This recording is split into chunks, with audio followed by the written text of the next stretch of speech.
Samuel, libertador e juiz, né? Então, assim, hoje a gente vai ver aqui um pouco da história de Samuel, né? Na verdade, a história de Samuel é bem longa. Tem os livros de 1 Samuel e 2 Samuel. São dois livros da Bíblia. A gente já leu sobre juízes, já lemos aqui um pouco do livro também de Josué, né? Andamos aqui, passeamos pelo Antigo Testamento. Já falamos da Páscoa, né? O contexto da Páscoa. E agora a gente está falando aqui, se preparando para o Pentecostes, tá bom? E no mesmo contexto, no mesmo tema aqui, a gente está falando sobre a ação do Espírito Santo no Antigo Testamento e essa ação do Espírito Santo principalmente na vida dos juízes. Isso é bem relatado no livro de Juízes, né? Que fala que o Espírito Santo ele vem com um propósito específico para libertar o povo de Israel de uma determinada nação, de uma opressão por um determinado tempo. Mas sempre o povo de Israel vai e retorna para o pecado, retorna para o erro e acaba sendo aprisionado de novo, né?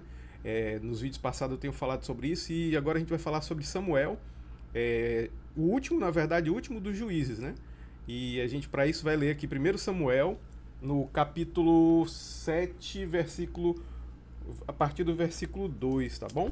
Então, assim, só para contextualizar Samuel como sendo o último dos juízes, né? O último juiz, na verdade, ele tem o livro 1 e 2 Samuel, e vocês depois podem dar uma olhada aí na história de Samuel, né? Ele foi consagrado desde criança por sua mãe, Ana, e a gente vê assim como foi importante o ministério de Samuel, né? O último juiz de Israel. Ele em seguida ungiu Saul como rei, e a gente vai inclusive dar uma olhada nessa história aí, tanto do rei Saul como o rei Davi também, e mais uma vez com esse enfoque na ação do Espírito Santo no Antigo Testamento, tá bom? Então vamos ler aqui, 1 Samuel, capítulo 7, né? A partir do versículo 2, tá? Desde o dia em que a arca do Senhor foi instalada em Kiriat Jearim, um longo tempo se passou, foram 20 anos, e todo o povo de Israel clamava e buscava o Senhor por meio de súplicas. Que qual o contexto, né? A Arca da Aliança tinha sido até roubada, né? Tirada do templo lá e levada pelos filisteus. Ficou um tempo no templo do rei Dagon, lá do rei não, do deus Dagon, que era isso aí é contado aqui, ó, no capítulo 5, capítulo 4. Ó. Capítulo 4, essa história é contada. Aí capítulo 5, ó, depois de tomarem a Arca da Aliança, os filisteus levaram de Even-Azer, Ebenezer, para a cidade de Asjote, Asdod,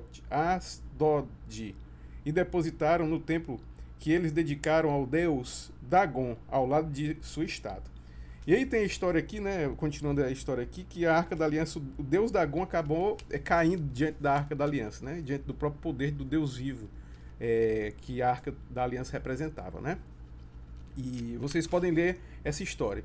Então, o que é que acontece? Os filisteus venceram os israelitas, levaram a Arca da Aliança lá para esse templo deles, e eles viram lá que estava derrubando o deus deles, né, que era esse deus Dagon, o deus dos filisteus, e eles acabaram levando a arca para a casa de Kiriat Jearim, né, que foi justamente onde ele passou um longo tempo, a Arca da Aliança lá. Como está aqui no versículo 2, tá bom? Então, continuando. E todo o povo de Israel clamava e buscava o Senhor por meio de súplicas.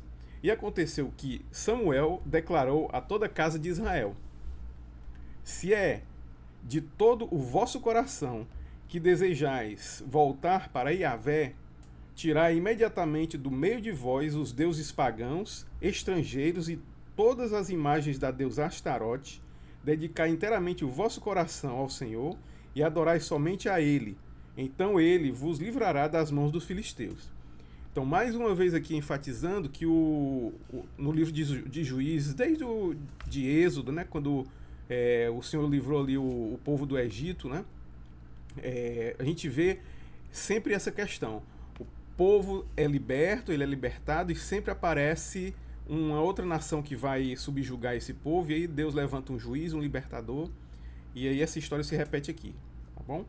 Em seguida, todos os israelitas jogaram fora as várias imagens de Baal, Astarote, e outros deuses e passaram a reverenciar exclusivamente o Senhor. E Samuel prosseguiu proclamando: Reuni, pois, todo o Israel em Mispa, para que eu possa interceder por vós perante Yahvé. Reuniram-se em Mispa, tiraram água e derramaram diante do Senhor. Jejuaram naquele dia e confessaram: pecamos contra Yahvé, o Senhor. E foi em Mispa que Samuel passou a julgar e governar todo o povo de Israel. Logo que os filisteus foram informados que os israelitas haviam se reunido em assembleia em Mispa, os príncipes, líderes do povo filisteu, subiram com o objetivo de atacar Israel. Os filhos de Israel sentiram grande medo dos soldados filisteus. Correram para Samuel e lhe rogaram: não cesses de invocar o nome de Yahvé, nosso Deus, para que ele nos salve das mãos dos filisteus. E então Samuel tomou um cordeiro, ainda não desmamado, ofereceu inteiro como holocausto ao Senhor pelo povo de Israel, e Yahvé o ouviu e respondeu à sua oração. Olha só o cordeiro aqui como holocausto, né? Lembra do cordeiro de Deus que tira o pecado do mundo? Que Jesus, né, na Páscoa, foi esse cordeiro de Deus, é esse cordeiro de Deus que tira o pecado do mundo. Então, nessa situação aqui, Samuel vai e pegou um cordeiro e ofereceu como holocausto, né, ao Senhor, para que o povo de Israel fosse liberto aqui da guerra contra os filisteus, tá bom? Enquanto Samuel queimava completamente o sacrifício que oferecia a Deus, os filisteus atacaram Israel. Mas naquele dia, porém, o Senhor trovejou com fortíssimo estrondo contra o exército filisteu, colocou todos os soldados em pânico e foram derrotados por Israel. As forças militares de Israel saíram de Mispa e perseguiram os filisteus até uma certa região localizada abaixo de Bet-car, exterminando-os pelo caminho. Então Samuel mandou que uma pedra fosse erguida entre Mispa e Sem, e deu-lhe o nome Ebenezer, que significa rocha do socorro, querendo dizer: até aqui nos ajudou o Senhor. Ok? Então, dessa forma aí, os filisteus foram vencidos, né? E mais uma vez, por conta do pecado do povo de Israel, da idolatria, né? Você vê que eles adoravam outros deuses pagãos, né? Tinha, como fala aqui, né, no versículo 3, olha só, dedicada à deusa Astarote, né? Imagens dedicadas a essa deusa Astarote. E o povo de Israel estava corrompendo o seu coração com esses outros deuses, né? E aí, por mais uma vez, Deus tem misericórdia, levanta Samuel, né, o juiz, esse libertador, e ele vai e livra o povo de Israel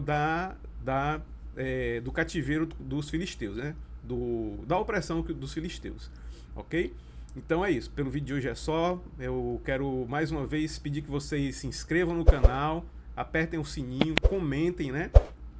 Compartilhem o vídeo também, porque nós vamos continuar fazendo esses vídeos aí e falando mais da ação do Espírito Santo no Antigo Testamento e até o dia de Pentecostes, tá bom? E mostrando todo esse contexto do Pentecostes para vocês, da festa de Pentecostes, né? Quando veio o Espírito Santo, e agora não especificamente só para uma pessoa, né? Mas sim para todo aquele que busca o Senhor, né? De todo o coração.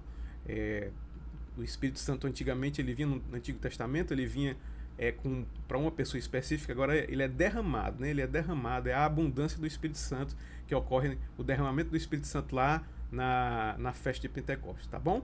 Pois mais uma vez obrigado, um abraço, pelo vídeo de hoje é só e até o próximo vídeo.